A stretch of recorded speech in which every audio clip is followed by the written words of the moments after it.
नेहमीप्रमाणे मी मुडक्याच्या टपरीवर चहाचे गुटके घेत होतो. श्याम्या आपला खारीचा वाटा संपत होता.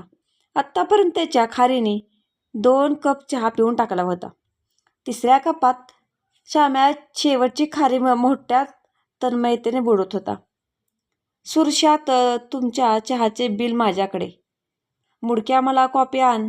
जमिनीत मुंडी खुपसलेल्या शांबकासारखा मोबाईलमध्ये खुपसलेली मुंडी तशीच ठेवून वश्या माझ्या शेजारी बसला. आता येथे वश्याचा अल्प परिचय करून देणे क्रमप्राप्त आहे. जसे तुम्ही आमच्यासोबत राहाल तसे त्याचा दीर्घ परिचय होईलच. याचे नाव वसंत जोशी. आम्ही याला वश्याच म्हणायचो. तो भरमसाठ किमतीचे कळकट कपडे घालतो, कारण तो स्वतःला आधुनिक समजतो. ठिकराचे शर्ट, मुंडी छाट टी-शर्ट, फाटक्या बिटक्या रंगाच्या जीन्स पॅन्टी त्याच्या भाषेत कूल असतात. आम्हाला म्हणजे मला आणि श्याम्याला हा कंट्री समजतो. आमच्या वश्याचे 2 वीक पॉईंट आहेत. एक हा मोबाईल आणि बाईल, म्हणजे हा थोडासा त्या बाबतीतला आहे. हा कुठेही कोणाच्याही आणि कसाही तो प्रेमात पडू शकतो. कोणती तीही त्याला क्यूटच दिसते. या बाबतीत तो काळ, वेळ, वय, प्रत्यक्ष अप्रत्यक्ष कसाही प्रेमात पडू शकतो. म्हणजे नुसत्या फोटोवरून सुद्धा प्रेमात पडू शकतो. पण अजूनपर्यंत याचा पदरी काहीच पडलेलं नाही. आणि पडणार कसं? बहुतेक वेळेला त्याची एकतर्फी वागणूक असते. समोरून येणारी ती दिसते, त्याच दिशेने येत असते, पण रोड डिव्हायडरमुळे ती भरकून पास होऊन जाते. एकूण काय तर वश्याच्या सादाला काही प्रतिसाद मिळालेला नाही. श्यामेने याच्या जन्माच्या वेळीचा किस्सा सांगितलाय. वशा जन्माला तेव्हा त्यानं बोकाड पसरलं म्हणे. काही केलं थांबेना. डॉक्टरांनी हात लावल्यावर तर यानं आपला स्वर अधिकच तीव्र केला. पण जेव्हा जवळच्या तरुण नर्सने घेतलं, तेव्हा तो चटकन रडायचा थांबला. श्यामेनं डॅम्बिस आहे. त्यानं हा किस्सा वश्याच्या आईच्या नावावर बराच खपवला आहे. खरं सांगतो सुरश्या, हा किस्सा खरा आहे. मला काकूच म्हणाल्यात. त्यांची अजून एक गंमत सांगितली आहे. कोणती? लहानपणी वशाला याची आजी गुटी घालायची. याचे आजोबा तिंबुनाना पण वल्ली. त्यांनी मुरुड शेंगेसोबत शिलाजी ती मुळी या गुटीच्या डबीत ठेवून दिली. मग काय, रोज एक वेडा सहाणीवर या मुळीचा पण पडायचा. म्हणून हा बालपणापासूनच बहकलाय. तुम्ही नका या श्याम्याच्या नादी लागू. येथे वशाचे अल्प परिचय संपन्न होते. काय वशा, आज एकदम करंटमध्ये? क्या बात है? श्यामेने नवीन खारी मागवत विचारले. यार, आज आपण एकदम खुश मूडमध्ये आहे. का, काय झालंय? मुडक्याने आणून ठेवलेला गरम कॉफीचा कप वशाने तोंडाला लावला. आई ग, वशाचे असेच आहे. सगळे चहा घेत असतील तर हा कॉफी मागवतो. का? तर मी तुमच्यापेक्षा वेगळा आहे हे दाखवायसाठी. त्याला चहा कॉफी बशीने पिणे गावंढळपणाचे वाटते. नको ते करतो आणि फजिती पावतो. आता सुद्धा अदमास न घेता गरम कॉफीचा कप तोंडाला लावला आणि जीभ भाजून घेतली. वशा, काय भानगड आहे? मी गंभीरपणे विचारल्यावर त्याची कळी खुलली. काय सुरश्या, तुला तर माहीत आहे आपण कसे आहोत ते. एकदम दिलदार. मायला सटी 6 माईला येतोस आणि चहाचे बिल देते की झालाच दिलदार? बिअर फिअर पाज मग, हवं तर दिलदार म्हणू. श्याम्या भडकला. श्याम्या, भडकू नकोस. आपल्याला वशा नवा नाही. हा, तू बोल वशा, काय विशेष आहे? काय इतका खुश आहेस? काय नाही, नेहमीचंच. गेल्या 4-6 दिवसापासून ती सारखे मेसेज करतीये. थोडासा लाजत तरी आड्यात खोर घेणे पणे वशा म्हणाला. कोण ती? श्यामेने खारी खाण्यातून सवड काढून विचारले. आहे एक स्वीटहार्ट. स्वीटहार्ट स्वीटहार्ट म्हणजे वशाचं बॅड न्यू लपडं.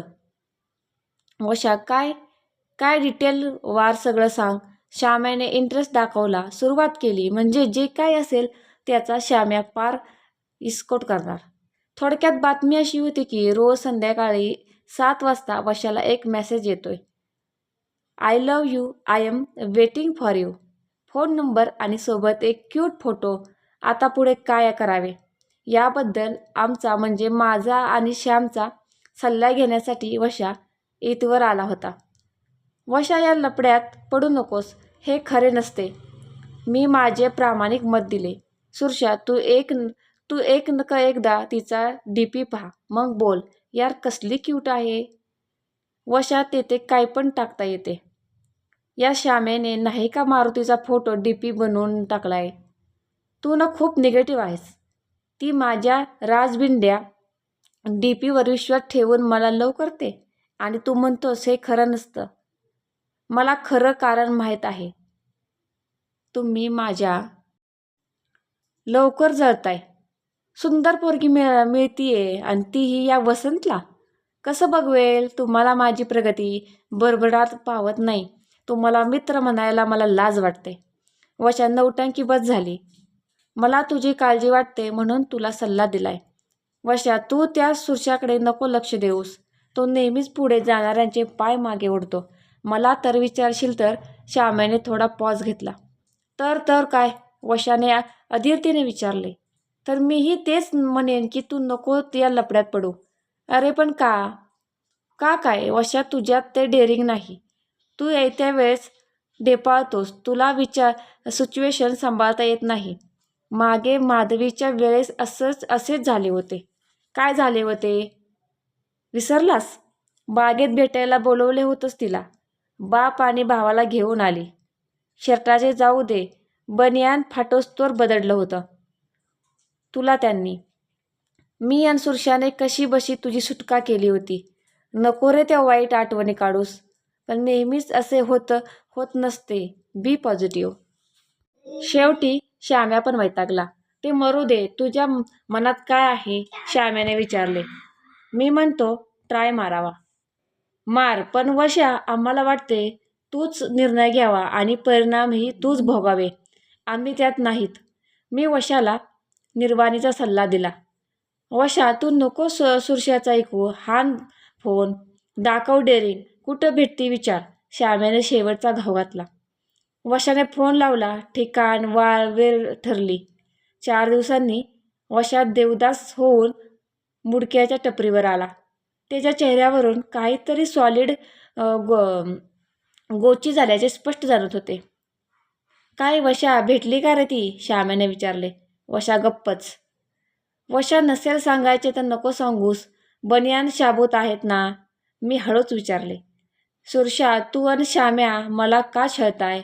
चला मी कसल्या दुःखात आहे ते विचारायला सोडून चेष्टा कसली करताय. वशा चिडतोस कशाला. आम्ही तेच तर विचारतोय. त्या दिवशी तू तिला भेटायला गेला होतास का. श्याम्याने नरमाईचा सूर लावला. हो. मग ती भेटली का. वशा पुन्हा गप्पच.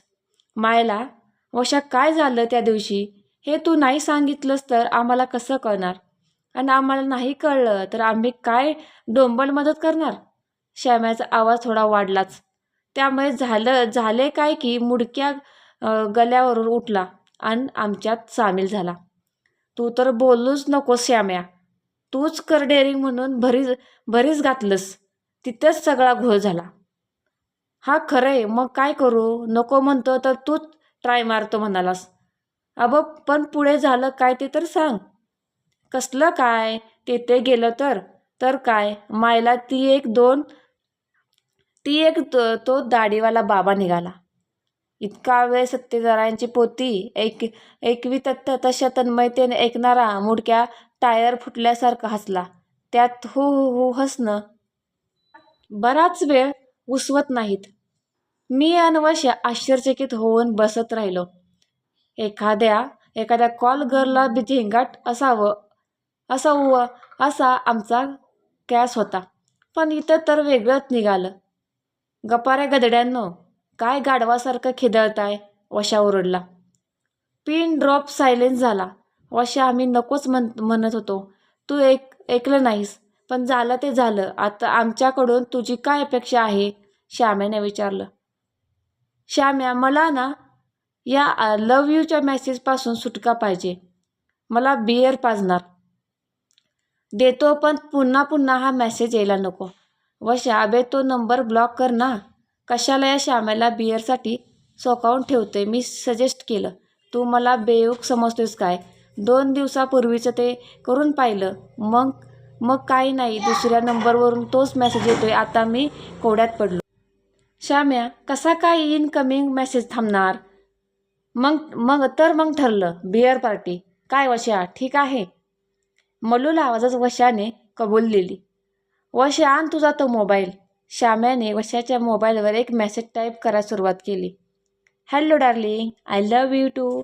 I have a special and personal number for this sweet purpose. Contact me on the following number only hereafter. वशा, तुझ्या त्या टकल्या साहेबांचा फोन नंबर सांग. ते बेन इब्लीस आहेत. तुला कशाला त्याचा नंबर पाहिजे? पाय धु म्हणलं की धुवावे, बाकी विचारू नये. वशाने नंबर दिला. श्याम्याने तो नंबर त्या मेसेजमध्ये घालून तो लव्ह यूला फॉरवर्ड करून टाकला.